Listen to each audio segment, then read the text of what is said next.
Une semaine marquée par la rentrée parlementaire houleuse. Les débats ont été électriques, surtout entre la NUP et le gouvernement. Les scandales judiciaires des uns et des autres ont pimenté encore un peu plus ces échanges. Et bien sûr, il y a eu l'anniversaire du Rassemblement national, 50 ans. Voilà pour les grands thèmes. Perrine Tarnaud, bienvenue. Bonsoir. Vous êtes la directrice de l'information de Public Sénat. Et avec vous, Eva Morletto. Bonjour. Bonsoir. Vous êtes la correspondante de Grazia Italie. Alors merci d'être avec nous. Vous connaissez donc le rituel. Quelle séquence retenez-vous de cette semaine? On va commencer avec vous, Perrine. Alors moi, j'étais frappée par cette image des policiers manifestant contre la réforme de la police judiciaire de Gérald Darmanin et protestant aussi contre le limogeage d'un de leurs chefs dans le sud de la France. Gérald Darmanin qui vient de déclarer là dans le Parisien ce soir qu'il assumait sa réforme et notamment des possibles sanctions également contre des policiers manifestants. Je trouve que là, l'exécutif prend le risque d'ouvrir un nouveau front, peut-être un nouveau conflit social et en plus sur un terrain régalien sur lequel l'exécutif et notamment Emmanuel Macron n'est pas forcément très à l'aise. Donc il faudra suivre effectivement comment ça se passe au sein de la police française. Et vous, Eva ? Alors moi j'ai retenu, comme vous avez évoqué, une rentrée parlementaire assez huileuse et c'est justement le rôle de la gauche qui est empêtré dans ces problèmes. J'ai eu cette semaine à Sandrine Rousseau une interview qui semble très atteinte parce qu'il se passe au sein du parti écologiste. Donc on a en fait un problème de position de la part du parti écologiste entre un personnage qui impose des accusations sur des thématiques qui ne sont pas répréhensibles par la loi, donc qui donne lieu à un débat, dans un moment où en fait on a des réformes très importantes à la clé qui devraient être débattues en Assemblée. Et donc ça semble générer une impasse pour ce qui sont les prochaines réformes, que ce soit l'assurance chômage, le budget, et avec une NUPES qui semble pas encore prête à démarrer dans cette... Voilà, on va y revenir, Eva, on va y revenir. Donc voilà, nous on va revenir donc sur cette semaine aussi. On va reparler de cette séquence. Les temps forts de cette semaine politique, c'est avec Dimitri Porte. Madame Obono. La rentrée parlementaire, c'est comme la rentrée scolaire. Je prononce un rappel à l'ordre. Tout le monde est dissipé. Déjà les premières colles tombent. Donc je prononce un rappel à l'ordre avec inscription au procès-verbal. Dans la cour de l'Assemblée, l'ambiance est électrique. Tous les députés ne parlent que des violences faites aux femmes. Pour Méline, tout a commencé par ce qu'elle appelle une petite gifle. Au piquet, Adrien Quatennens et Julien Bayou. Et la majorité présidentielle fait la leçon. On jette le discrédit sur les femmes et les hommes, policiers et gendarmes qui, au péril de leur vie, interviennent après des signalements de violences conjugales. En face, la France insoumise encaisse mal.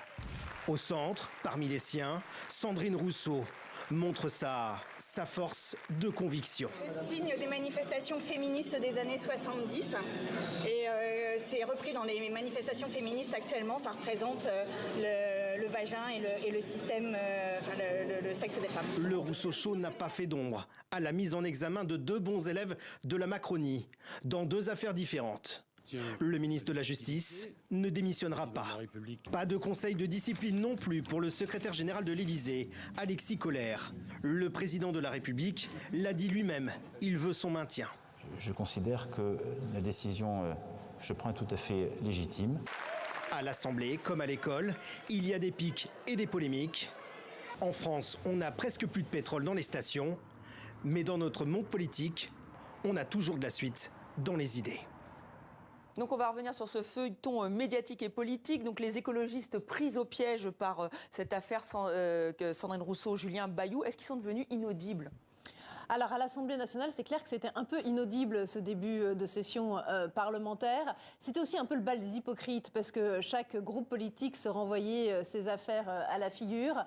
Et donc effectivement, on voyait Aurore Berger qui dénonçait l'affaire Quatennens, tout en oubliant que Damien Abad siégeait toujours à l'Assemblée nationale, par exemple, etc., etc. Donc pour moi, c'était un peu le grand bal des hypocrites. Et ça faisait un peu oublier effectivement le quotidien, le concret des Français, ce qu'on vient de voir, là, les stations essence qui sont pour certaines vides. Et du coup, ce qui était intéressant à observer, c'est que sur les bancs de la droite, les Républicains et le Rassemblement national, eux, ils sont restés dans leur couloir de nage, j'ai envie de dire. C'est-à-dire qu'ils ont continué à poser des questions sur le quotidien des Français, sur l'inflation, sur le prix de l'énergie, sur les stations essence, etc. Et ils observaient, tout ce déballage à gauche et entre les députés Renaissance et la NUPES. Et donc, Voilà. Et en fait, dans les dernières enquêtes qui sont sorties cette semaine, ce que ça montre, eh bien, c'est que pour la première fois, ce sont les députés du Rassemblement national qui apparaissent comme l'opposition la plus crédible aux yeux des Français. Il y a deux enquêtes qui sont parues en début de semaine et qui montrent ce fait-là. Donc, évidemment, la France insoumise et les députés de la NUPES ont perdu beaucoup de crédibilité. Mais on va voir, il y a un autre sondage qui est sorti un jeudi dans le Figaro où pour 64% des Français, c'est effectivement des Français, ces incidents ont décrédibilisé l'ensemble de l'union de la gauche. Exactement, tout à fait. Et donc ceux qui perdent le plus de plumes, c'est notamment la France insoumise et Jean-Luc Mélenchon qui dégringole dans les enquêtes d'opinion. Et je me permets juste de dire, grand rassemblement pour le demander juste que dimanche prochain ils appellent donc à une grande manifestation. On verra si effectivement c'est suivi ou pas. Eva, vous voulez réagir ? Même vu de l'étranger, par exemple de l'Italie, ce qui prend beaucoup d'importance, c'est les partis républicains qui semblent être devenus un peu le pivot sur lequel s'appuie la majorité, l'exécutif, pour faire valoir ces lois. Donc ça commence à prendre de l'importance sur ça,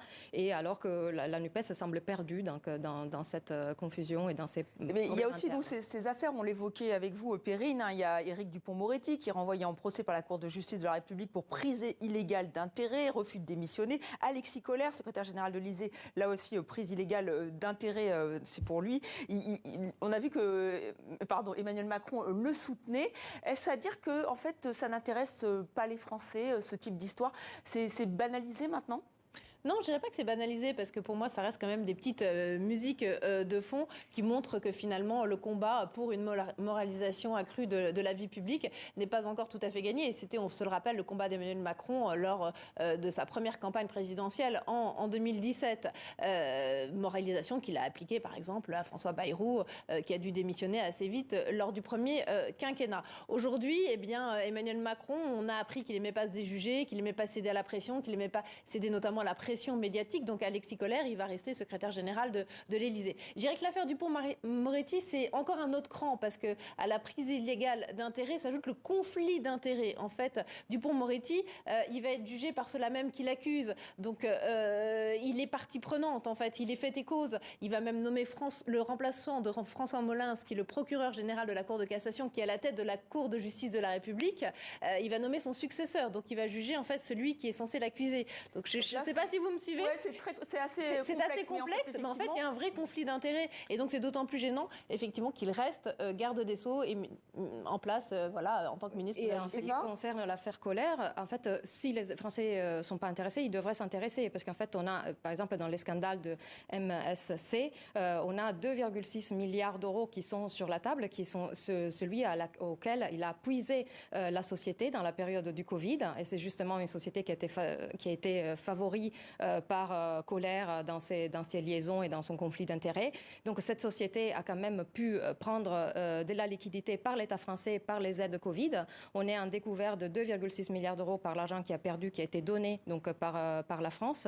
Et ça, c'est qui l'a donné? Donc c'est l'État français. Donc c'est en quelque manière les contribuables qui ont, pallié les difficultés de cette société qui est quand même une empire dans le monde de... Mais on n'a pas l'impression qu'il y ait le même emballement médiatique, mais on verra. Peut-être que c'est ce qui va se passer. Alors, on parlait du Rassemblement national avec vous, Perrine, qui semble un peu reprendre du poil de la bête avec toutes ces histoires. Il n'empêche qu'ils ont célébré cette semaine donc les 50 ans, une date anniversaire célébrée, mais pas vraiment.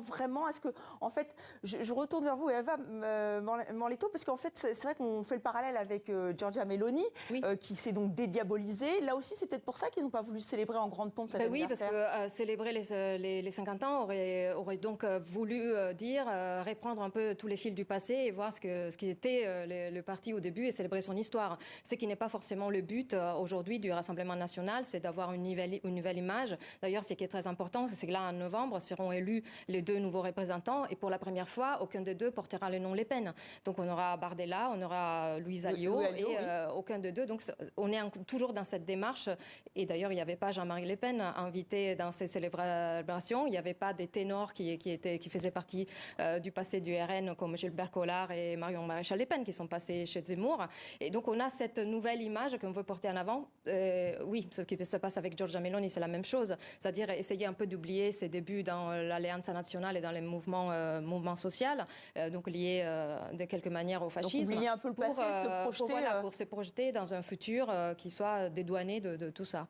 Et là, on voit aussi que le jeu de renaissance, le parti d'Emmanuel Macron, puisqu'ils ont lancé sur les réseaux sociaux le hashtag 50 ans de FN, avec donc un jeu de mots. C'est de bonne guerre. Enfin, eux, ils ont bien compris où était l'opposition.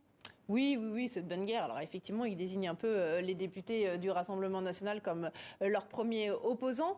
Mais ce qui est intéressant, c'est qu'effectivement, on voit toute la transformation du Front national au Rassemblement national. Et néanmoins, cette semaine, on pouvait observer un peu les amendements qui étaient déposés par les députés dans le cadre de la réforme de l'assurance chômage. C'était le grand retour de la préférence nationale et des amendements du RN voulaient, par exemple, supprimer les allocations chômage pour des salariés étrangers non européens. Donc c'était un peu le retour aussi des thématiques très très chères au Front national et au Rassemblement national. Donc cette ligne-là n'est pas totalement perdue de vue non plus. Et sur le droit du marché, le fait que ceux qui sont les élections professionnelles doivent parler français, doivent maîtriser couramment le français. Donc on est toujours dans des thèmes chers. Alors un autre thème, là, le coût de la vie, qui est aussi le pouvoir d'achat. Ça, c'était un thème cher à Marine Le Pen. Là, il y a un gros souci au niveau des carburants, une crise des carburants en France. Alors le gouvernement veut rassurer, il y a eu l'Olivier Véran. Et là, même depuis Alger, Elisabeth Borne dit que la situation va s'améliorer. Là, c'est un dossier compliqué pour la majorité.